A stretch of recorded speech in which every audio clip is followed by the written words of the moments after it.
Police भरती करणाऱ्या माझ्या सगळ्या बहिणींसाठी आजचा व्हिडिओ आहे। ज्या मुली 800 मीटरची तयारी करतात त्यांना एक कळकळीचं सांगणं आहे, बघा 800 मीटरची तयारी करत असताना तुम्हाला 20-20 किलोमीटर पळण्याची गरज नाही।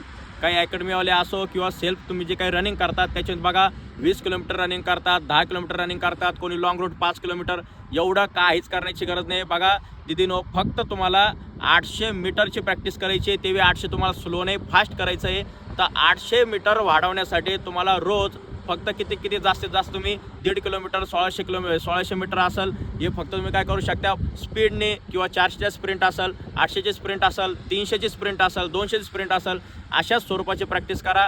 आणि जास्त प्रमाणात लॉंग रूट जाऊन तुमचे लिगामेंट गुडघे वगैरे खराब करू नका। आत्ता तुम्हाला काही वाटत नाही, ज्या टायमात तुम्ही भरती वगैरे होशाल किंवा भविष्यामध्ये 4-5 वर्षानंतर तुमच्या लिगामेंटला खूप जास्त प्रॉब्लेम येऊ शकतो। त्याच्यामुळे लॉंग रूट वगैरे या नादी लागू नका, 20-20 किलोमीटर पळू नका, नॉर्मल प्रॅक्टिस करा, स्प्रिंटवर फोकस करा। जय हिंद।